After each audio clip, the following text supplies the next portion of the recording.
Kaze bakunzi ba IITV1 and radio aho muherereye mwese twizere ko mumeze neza, natwe tumeze neza kandi twishimiye gukomeza kubatunganyiriza ibiganiro bigiye bitandukanye. Uyu munsi rero tukaba tugiye kuganira cabuza se wenda hari nta nubwo ari ikiganiro cyane, ahubwo turi mu gikoni aho wa mugabo mwamenyereye muri benshi Gakunzi Olivier agiye kutujana mu gikoni. Uyu munsi akaba yadutegurira ico bita boulette. Mateka make y'uyu mugabo tubibutsa nanone ko ari umwe mu babashije kuvyigira ndetse bakanabihererwa impamya bushobozi mu gihugu cy'u Rwanda, aho yigaga kuri RTUC yaje kuhakura impamya bumenyi yo kuri kaminuza, maze aravuga ati reka mbashe kuja ku isoko y'umurimo.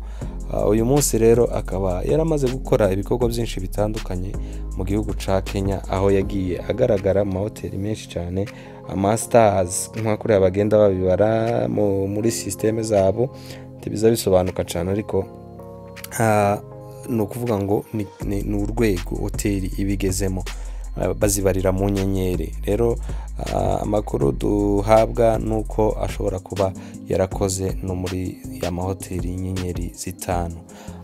Gakunzi Olivier ni umuhanga rwose umaze kumenyekana muri mu makwe menshi agenda akorwa hano mu gihugu ca Kenya, kuko niwe ubu yatekera ama event atandukanye.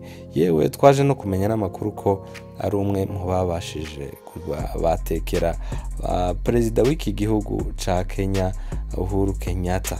Ati uwo munsi akaba ari kumwe n'umwungirije Raisi makamu cabuza se Deputy President William Ruto nawe akaba yarahari, akaba rero yarabashije gukora kuri iryo funguro ryateguwe n'umwana w'umunyamurenge witwa Gakunzi Olivier.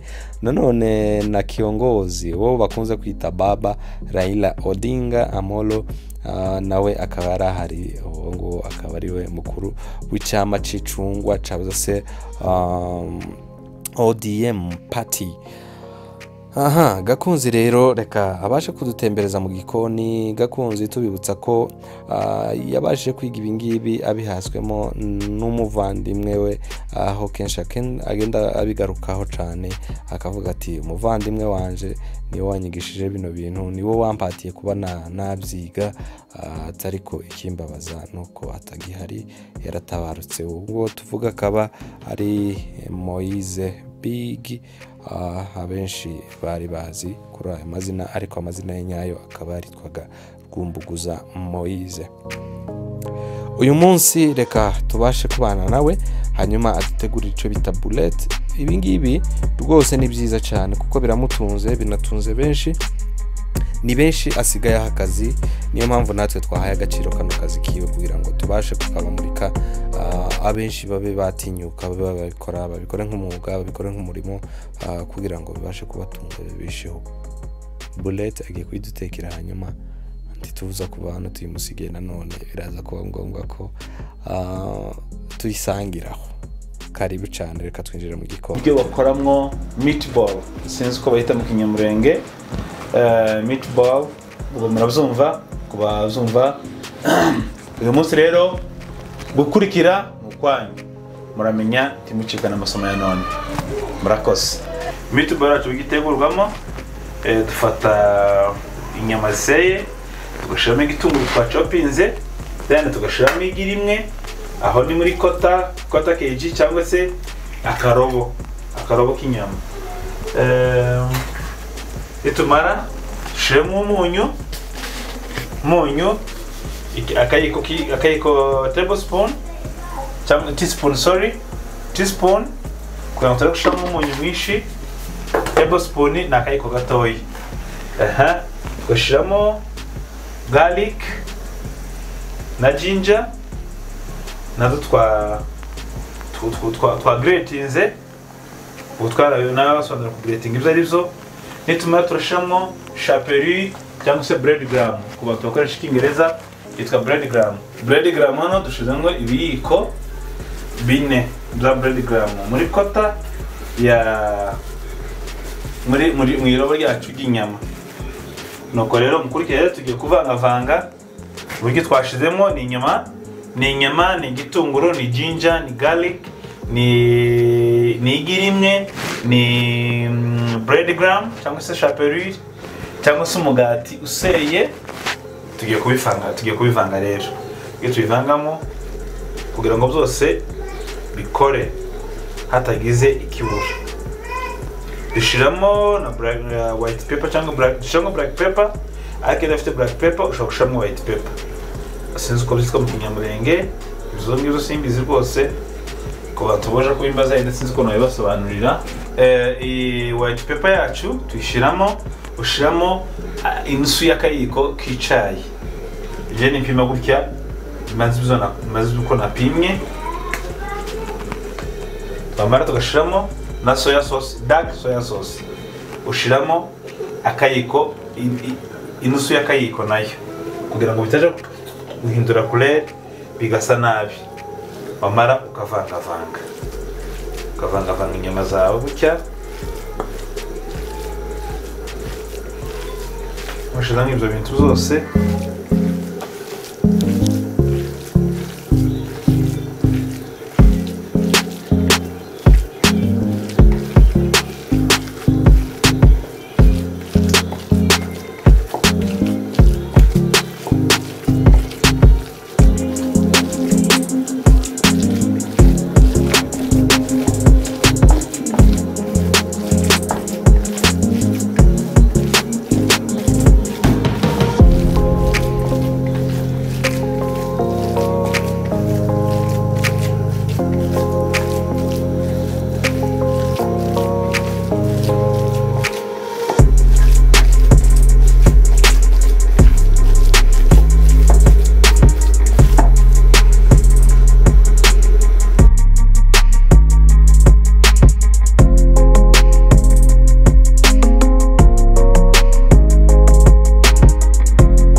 Bomba gutya bisanzwe.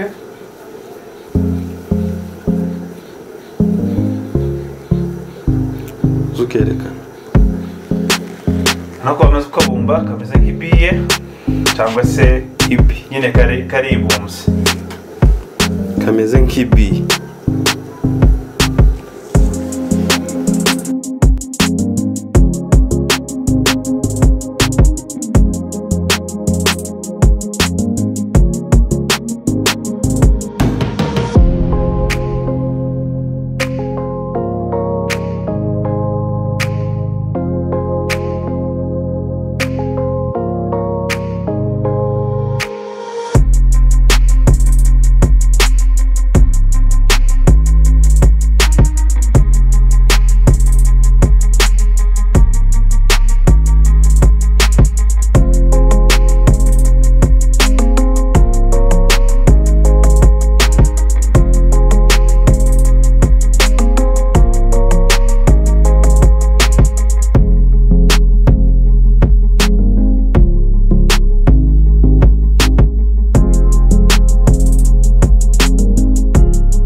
rero amavuta yacu yashushe twa meatball twaza tubumba kare tugiye gushiramo imwe imwe kugira ngo amavuta atarukira amavuta yacu yayishiramo yabize kugira ngo idasokinga gusokinga ni ukunywa amavuta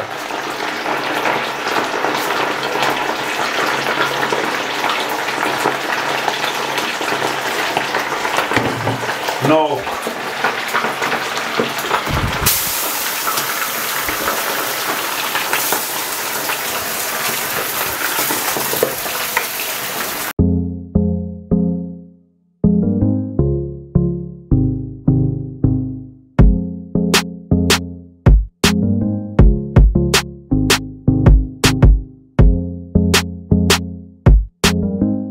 meatball zacu zabonetse tugiye kuganishinga na green onion dufata comme ça kaganishinga gutya just kugira ngo biye bise neza mu maso bitagenda bisa nabi inyama zacu zikaba zabonetse zitwa meatball.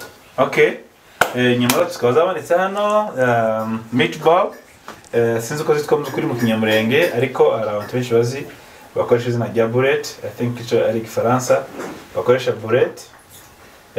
Zabonetse hano rero zabaye tayari. Reka dufate imwe tuyicemo turebe ukuntu tumeze imbere nimba yahiye neza. Reka turebe ko yahiye neza. Wow, reka tutestinge twumve ukuntu imeze.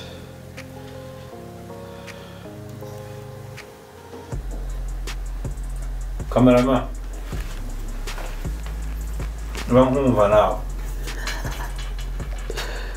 si ibintu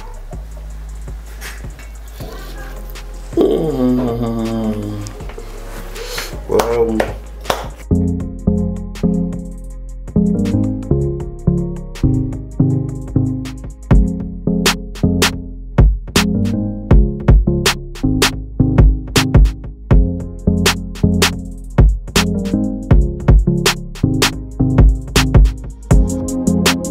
Serivisi ukunze kuba utanga mu buryo bwo guteka, ese hari amalimite ushobora kuba ufite? Okay, serivisi dutanga mu guteka ni umuntu wese ufite event iyo ari yo yose, yaba ari anniversaire ya baby shower, blood shower, yaba ari mu bukwe ho ni bindi iho ni very special. Nukuvuga ngo ibintu byose ama event yose yaba ari kwitorero, haba ari abantu bakeneye snacks, kabuda ukeneye ikintu cyose cyose rwose ndahari, yampamagara kambwira nubwo mama ngusanga iwawe ariko kudafite oven iwawe bizotugora, tuzasaba yenda ko uzi wanje cyangwa nkayigushira nkayizana iwawe, nabwo bikeneye nabyo birashoboka byose nabikorera iwawe. Waba ukeneye snacks, ibiryo, waba nubwo ufite event y'abantu babiri, waba ukeneye breakfast, waba ukeneye gutekera lunch, waba ukeneye kugutekera dinner, bitewe n'ibyo wifuza ndi ready kugukorera mbampara amasaha yose. Gakunze umuntu akabazo kanyuma wenda nakwibariza gato. Nawe umubaza ariko mpaniki. Ese ngubu hano mu rugi wawe ndi kubona watetse ibiryo byoshe cyane kandi ubifite mu buhanga ubizobereyemo nabyo wize yewe, buriya byo bishika umugore agateka ibintu bimeze nk'ibi ubu buhanga nawe arabuze uzamubaze. Kenshi na kenshi ninde ukunze kubateka hano mu rugi wanyu? Niwe. Untubeshe? Nukuri niwe. None ubwo akagiye bikenewe ni bitandukanye, hari igihe bimufashamo.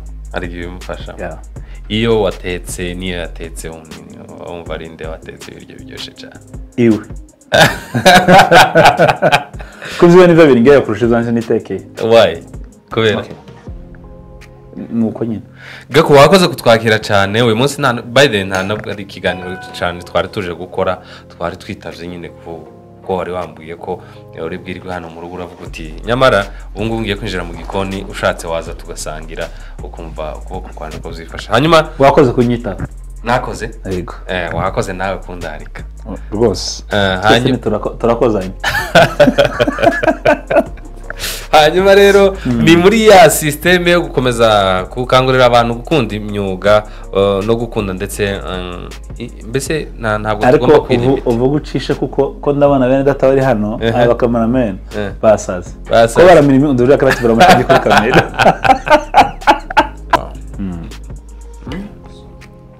uburyohe ni bwinshi rwose abatarakanda kuri subscribe mukandeyo kameramani urumva ukuntu ari kuvuga kuri big chef ngo nidusoza arapfuye na mego